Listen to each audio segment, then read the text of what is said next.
여러분 안녕하세요. 정은입니다. 우리가 살다 보면 설마 나에게 하필 왜 나에게 이런 일이 하는 순간에 맞닥뜨리게 되기도 하는데요. 특히 화재나 갑작스런 홍수 등으로 인해 평생 일궈놓은 재산을 잃는다면 망연자실하기 마련인데 그래서 오늘은 사건, 사고로 인해 재산을 잃어버려 경제 사정의 불안정을 없애는 재산보험에 대해 보험 전문가 착한보험 이규대 중개인을 모시고 좀 더 자세히 알아보도록 하겠습니다. 안녕하세요. 안녕하세요. 네, 안녕하세요. 오늘 아주 중요한 내용을 다룰 것 같아요. 네, 네, 기대합니다. 사실 저희가 예전에 생명보험이다, 자동차 보험 다 다뤄봤던 얘기인데요. 우리가 보통 그 재산보험, property insurance라는 거는 어떤 걸 얘기하는 건가요? 네, 우선 그 인보험의 반대 개념인데요. 네, 그 예를 드는 게 가장 좋겠습니다. 우리가 쓰는 물건이라든지 우리가 사는 그 주거지 있죠. 네, 그거에 대한 그 보험이 프로퍼티 인슈런스 재산보험이라고 정의를 내릴 수가 있습니다. 네. 방금도 말씀해 주셨는데 그 재산보험, property insurance의 그 적용 대상이라면 아까 말씀하신 주택, 그것만 해당이 되는 건가요? 아니면 아니죠. 네, 그 주택 안에서 쓰는 물건도 포함이 되는 겁니다. 네. 그리고 일반 주택뿐만이 아니라 그 재산보험에는 상업용 빌딩까지 포함이 되는 거고요. 상업용 건물까지? 네네네. 네, 잘 알겠습니다. 자, 그러면 개인보험과 상업보험의 차이가 있다면 어떤 차이가 있을까요? 네, 그 궁극적인 그 정상은 똑같은데요. 네. 개인 보험은 이 보험 시장에서 그 레이팅 기준이 잘 발달이 됐어요. 그런데 어떤 툴이 있어가지고 거기에 정확한 정보만 넣으면은 거의 근접하게 그 레이팅이 되는데 네. 코머셜은 약간 자율성이 있습니다. 보험회사마다 자율성이 있어서 네. 그 레이트에 따라 달라져요. 또 통상적으로 전통적으로 코머셜은 개인용 퍼스널 라인하고 분리를 해서 보험 레이팅을 합니다. 네, 네. 잘 알겠습니다. 자, 그런데 사실 보험이라는 게 그 만일의 사고, 사건에 대비해서 그때 재산을 잃는다면 그때 보상을, 손실에 대한 보상을 받기 위해서 저희가 이제 가입을 하는 게 보험이라고 알고 있는데요. 그러면 실제 손실에 대한 그 보상에 대한 원칙이라면 어떤 게 적용이 될까요? 네. 보험은요, 마지막 받는 그 보상액이 원금보다 많으면 안 돼요. 아, 네. 그러니까 이득을 창출하면 그건 보험이 아니에요. 아, 네. 즉 보험 가액보다 많이 받을 수가 없습니다. 네. 그것이 기본 원칙이에요. 네네. 그럼 그런 기본 원칙 속에서 그럼 그 보험 금액을 어떻게 결정을 할 거냐 이거예요. 어떤 사람은 현금을 좋아하는 사람이 있을 것이고 어떤 사람은 재건축을 원하는 분도 있을 거란 얘기죠. 아, 이제 네. 이러한 것이 구분이 돼야 되겠죠. 네, 잘 알겠습니다. 제가 이제 자료를 미리 좀 사전에 그 공부를 좀 하다 보니까 좀 생소한 단어들이 있어요. 보험이라고 하면 저는 이제 일반적으로 보험료만 생각을 하게 되는데 보험 가액이란 얘기가 있고요. 그리고 실질적으로 또 그것과는 차이가 있는 보상, 방금 말씀하셨던 보상 금액이라는 게 있는데 그게 각각의 어떤 차이가 있는 건가요? 네네. 그러니까 예를 들어서 우리 사회자님이 네, 100만 불짜리 집을 갖고 있다라고 이제 예를 들죠. 네. 200만 불인가요? 아유, 그랬으면 좋겠습니다. 네네. 그럼 100만 불이라고 했을 적에 네. 그 100만 불 가치를 보험 가액이라고 부릅니다. 아, 그 네네. 가치를요. 근데 네. 그 100만 불이 혼자서 생각을 하신 게 아니고 일반적인 기준에 의해서 나오는 겁니다. 그럼 그것을 100만 불을 인 케이스 보상을 받기 위해서는 네. 보험료를 내셔야 되겠죠. 그렇죠. 반대급부로. 네. 그게 프리미엄, 그게 보험료고요. 그 후에 어떤 사고가 발생해서 전액이 나갈 수는 없어요. 그 보험 가액 범위 내에서 부분적인 손실 때는 부분적인 금액이 나갈 것이고 뭐 80% 손해를 봤으면 80% 나가겠죠. 그때 바로 그 80% 부분적인 그 손실액을 결정할 때 이게 오늘 주제가 바로 이제 그런 내용이 되겠습니다. 네. 그러면 제가 얼핏 이해가 되기로는 보험 가액을 높이 측정이 되면 보험료도 그만큼 좀 비싸지는 거고 결국에는 거기에 따른 보상 금액도 많아지는 거겠네요. 보험 가액이 되게 중요하겠는데요. 보험 금액은 네. 보험료는 비싸지는 건 사실이고요. 네. 근데 보험 보상액은 많아진다고 단정할 수 없습니다. 보험 가액이 높아져도요. 그 네네. 가치가 높아져도요. 그때 당시에 네. 손실된 금액을 그 판단을 해야 되겠죠. 네. 네. 그러면은 일반적으로 이 재산 가치를 선정하는 그 기준에는 어떤 것들이 있나요? 네, 이제 우리가 보통 두 가지로 이렇게 분류를 합니다. 네. 첫 번째는 현 시세, 음. 두 번째는 그걸 비스듬한 거를 짓기 위한 대체 비용. 아, 네. 그러니까 그 건물 같은 경우에는 현 시세가 아니고 다시 짓는 데 드는 비용을 말할 것이고요. 네. TV나 어떤 가전 제품은 그 대체가 아니고 네. 새로 사는 걸 말하겠죠. 네. 네네.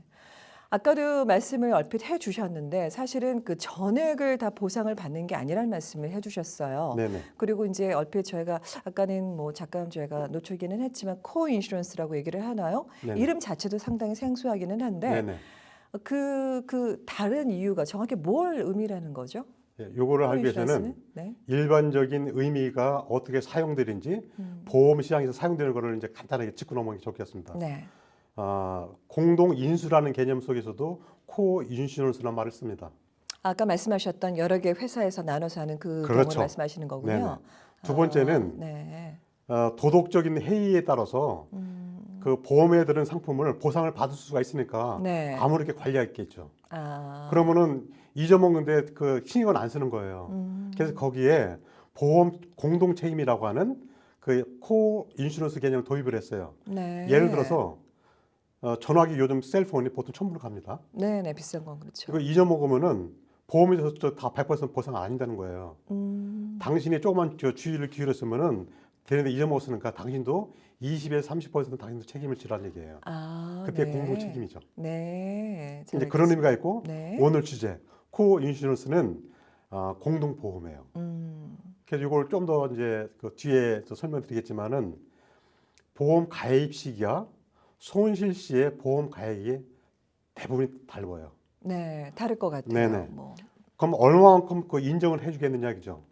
그래서 오늘은 네. 하나의 예로다가 코어 인슈런스 90%를 제가 갖고 나왔습니다. 네네. 보통의 건물은 90%를 적용을 하고 일반 상품은 80% 적용을 합니다. 이제 오늘은 이제 90% 이제 하나 일괄되게 이제 제가 설명을 해드리려고 하는데 손실 당시에 보험 가액이 만약에 100만 불이었으면은 네. 90% 90만 불은 보험 가액으로다가 상정을 해야 된다는 얘기예요. 네. 근데 처음에 만약 어떤 분이 60만 불에 대해서 보험을 가입을 했어요. 네. 그럼 얼마만큼 보험을 가입했죠? 3분의 2밖에 가입을 안 했어요. 90만 불을 들어야 되는데 실제 보험은 60만 불 가입을 했죠. 네네. 근데 3분의 2밖에 보험을 가입을 안 했는데 손실 금액을 다 줄 수는 없다는 거예요. 아. 그때 당시 만약에 불이 난 다음에 일부 손실할 금액이 30만 불이라고 간주를 하자는 얘기예요. 네. 30만 불 다 주는 게 아니고 30만 불에 3분의 2만큼만 보험 보상으로 주겠다 이 소리입니다. 네. 알 것 같으면서도 어렵게 느껴지기도 하네요. 그러면은 결국에는 그 90%라는 게 맥시멈이라는 말씀이신 건가요? 아니죠. 그거는 네네. 그 가입자를 위해서 준 거예요. 이게 90 최저 90까지만 그 보험 가액을 잡았으면은 100% 보험 가입을 한 것처럼 인정을 해주겠다 이 소리입니다. 아, 결국에는 이제 우리가 같이 산정을 했었을 때 100%까지는 아니고 보험 가액이라고 말씀하셨던 그 부분을 90%까지만 산정을 해서 거기 기준으로 이제 보험료를 내는 거겠네요. 네, 그러면. 아까 사회자님이 집에 100만 불이라고 하셨잖아요. 네. 그 100만 불에 대한 보험을 다 내지 마시고 네. 90만 불까지만 내도 된다는 거예요. 아, 예. 그럼 잘 90만 불에 대해서 가액을 잡고 거기에 대한 보험료 내셔야 되는데 네. 처음에 1월 1일 날 가입을 할 적에 네네. 60만 불을 신고를 해 60만 불에서 보험료를 냈다는 거예요. 아. 근데 보험회사에서는 그게 아니라는 얘기죠. 90만 불을 가액을 잡고 거기서 보험료를 내셔야 되는데 너무 적게 내셨다는 얘기죠. 근데 그거를 말씀하신 것처럼 사실 그 뭐 아까 말씀하신 그 기준 현 시세가 90만 불인데도 불구하고 제가 원한다고 해서 임의대로 60만 불이다, 50만 불이다라고 책정을 해서 그만큼의 보험료를 좀 적게 내기 위해서 그렇게 해도 되나요? 그러니까 일반 그 퍼스널 라인 개인 네. 주택보험은 거의 그럴 예는 없습니다. 이게 아까 말씀드렸다시피 그 레이팅이 잘 개발이 돼 있어요. 네. 그래서 클라이언트가 정확한 정보와 또 이 보험업계 우리가 쓰는 일반적으로 보는 데이터가 있어요. 그걸 넣으면 거의 유사하게 가치를 산정을 합니다. 네. 만약 근데 그 가치를 인정하지 않고 더 줄이라고 하면은 그 보험 그 안내인들이 보통 거부를 할 겁니다. 아, 왜냐하면 그 이 다음에 문제가 생길 적에는 누군가 책임을 져야 돼요. 그렇죠. 그거에 대해서 네. 화재가 날 적에 가입자는 내가 100만 불이니까 100만 불 보상을 해달라고 할 거란 얘기예요. 네. 근데 60만 불에 가입을 안 했어요. 그러니까 그때 당시에 얘기를 했죠. 이거는 90만 불 들어야 하신다고. 근데 그분은 안 들으셨어요. 네. 네. 그런 악유가 발생될 수가 있기 때문에 보통 그 개인주택은 많이 이렇게 해도 그게 해결이 되는데 커머셜은 아까 말씀드린 자율성이 있다는 얘기예요. 그거 적용하는 그 기준이 경우의 수에 따라 다 다르다는 말씀이신 거잖아요. 네네. 그래서 통상적으로 네. 커머셜 그 빌딩 같은 경우는 90%, 이게 코어 유닛에서 90%라고 얘기를 해요. 네. 그다음에 이런 동산, 움직일 수 있는 그 프로퍼티는 네. 보통 80%. 아. 그래서 그런 경우는 또 그 가치 기준을 그 리플레이스가 아니고 네. 현금가로다가. 제가 좀 미리 한번 말씀을 드리면은 5년 전에 아까 TV를 사셨어요. 네. 근데 그 TV가 내용 연수가 10년이라고 간주를 해요. 그 네. 말은 10년이면 가치가 다 없어진다는 얘기죠. 아. 근데 감가상각비를 말씀하시는 그렇죠. 아, 네. 네. 네. 네. 감가상각비가 이제 매년 이제 10% 정액으로다가 이제 네. 감해진다고 간주를 합시다. 네네. 근데 5년 만에 이 TV를 잊어먹었어요. 그러니까 이제 돈 아니니까 이제 보상을 받겠죠. 네. 그때 보험회사에서 그냥 해주는 게 아니고 그 시장에서 5년 지난 TV를 사서 살 수 있는 금액을 드리는 거예요. 아, 현 시세 네네. 그대로. 근데 그 TV가 없어요 이제. 공교롭게도. 그럼 어떻게 네. 하겠습니까?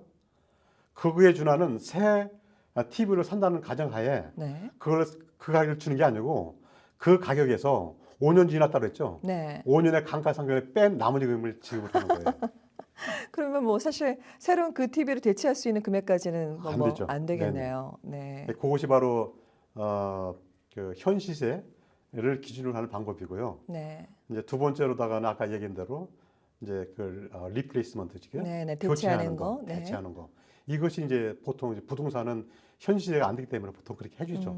그래서 요즘에 이제 개인 주택 시장에서는 특히 몰기지 회사에서 GBRC라는 것을 요구를 해요. 네, 그건 뭔가요? 그 리플레이스먼트를 개런티를 한다는 의미예요. 아, 그러니까 네. 비용이 올라가도 그 원 금액보다 올라가도 보험회사에서 책임지고 지겠다는 거예요. 그럼 이 경우에는 실제 보험 가액보다도 올라갈 수가 있어요, 비용이요. 네, 근데 아까 그렇겠네요. 제가 이제 말씀드렸잖아요. 그 보험 보상 원칙에서는 원금을 초과할 수 없다고. 그렇죠. 근데 이러한 경우에는 모레일 도덕적으로 다 그 양심을 쓰기 위해서 한 게 아니에요. 아, 이런 거는 어느 정도 보험에서 인정을 하고 들어간다는 거예요.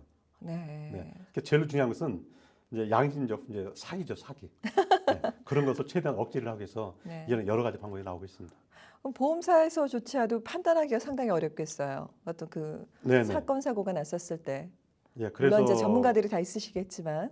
네네. 그래서 각 보험회사에서는 그 포렌직이라고 해가지고 그 법정 그 전문인들이 네. 딱 그 사건을 담당하고 있어요. 네. 물론 그분들은 전직 네. 다 그런 계통에서 일을 했던 분이시죠. 아, 그러세요. 네, 오히려 네. 더 똑똑합니다. 네. 경험도 많으시고.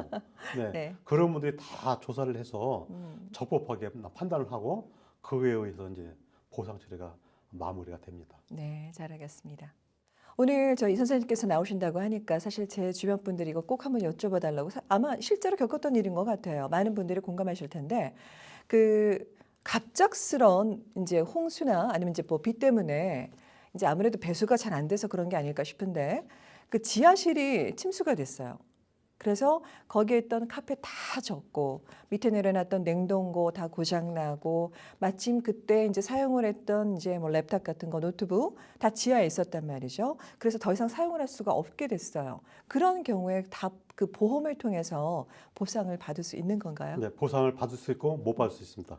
제가 반대로 질문하겠습니다. 네. 그 물이 그 드레인 배수구를 통해서 다시 역류해서 올라온 겁니까? 현관 출입문을 통해서 물이 들어간 겁니까? 아니면 벽을 타고 들어온 겁니까? 그것까지는 모르겠어요. 예를 들어서 네. 대부분의 경우에는 밑에 나가는 관으로 통해 역류해서 들어왔을 거예요. 네. 그럼 요거에 대한 보험을 들었어야 돼요. 아. 그게 바로 수of백값이라는 거예요. 아, 지난번에 네네. 저희가 다뤘던 그 수of백값을 이제 들어놓으셨고 거기에 틀림없이 그 리밋을 정해놨어요. 그게 바로 보험 가액이죠. 네네네. 예, 그 만약에 5만 불짜리를 들어놨으면은 5만 불 범위 내에서 뭐 랩탑이라든지 카페 다 보상을 받을 수가 있는 거예요. 아, 그 원인을 먼저 찾아서. 그렇죠. 네. 그다음에 실은 그 워러 데미지를 오늘 하려고 했었어요. 네. 원래 이제 그 여름 네, 장마철이기 네. 때문에. 네. 근데 코인슈에서 어떤 분이 질문을 해오시는데 그 90%가 손실금의 90%를 받는 줄 알고 오해를 하고 계시더라고요. 네, 그럴 이걸 것 제가 몇 같아요. 번 질문 받아서 이거 먼저 설명을 하고 네, 다음 네. 기회에 워러 데미지를 하려고 했는데 이제 말씀 주셨으니까 네. 말씀을 드리는데 케이스 바이 케이스예요. 첫째, 수어 백업 그 커버리지를 사셨으면은 보상이 되는 것이고요. 근데 그 다음에 현관을 통해서 물이 범람에 들어온 경우 있겠죠. 그거는 오버플로래요. 그 오버플로도 그 별도 사셔야 돼요. 아, 또 따로요? 예. 사셨으면 그것도 커버가 되는 것이고요. 네. 근데 통상적으로 일반적인 보험회사들이 벽을 타고 들어오는 거 있죠. 이건 네. 커버가 안 돼요. 아, 이건 구조적인 문제예요. 네. 그런데 예외는 있습니다. 평상시에는 아무 이상이 없었는데 물이 근방에 아주 갑자기 폭우로 와가지고 네네네. 이상하게 벽이 터져 들어갈 수 있어요. 아, 이것은 그 보험에서 어느 정도 커버를 해주는 걸 저는 알고 있습니다. 네. 그런 경우에는. 그러니까 본인이 가입한 그러니까 보험에 대해서 그 약관이라든지 어떤 조항들이 있는지 커버하는 게 어디까지인지 범인지를 정확히 다 알고 있어야 되겠네요. 그러면. 네, 그렇죠.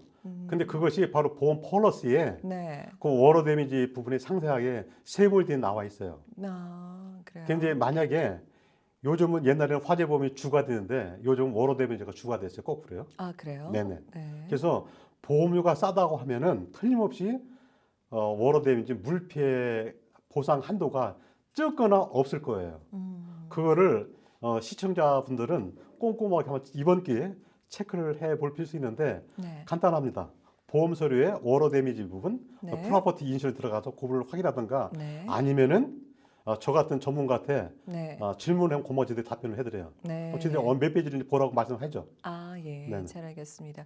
그러면 이제 한 가지 좀 지금 방금 말씀하셔서 궁금한 점이 생겼는데 그러면 오늘 방송을 보시고 다시 한번 이제 중개인한테 여쭤보기도 하고 또 보험 약관의 폴리시를 보니까 그 부분이 빠져 있어요.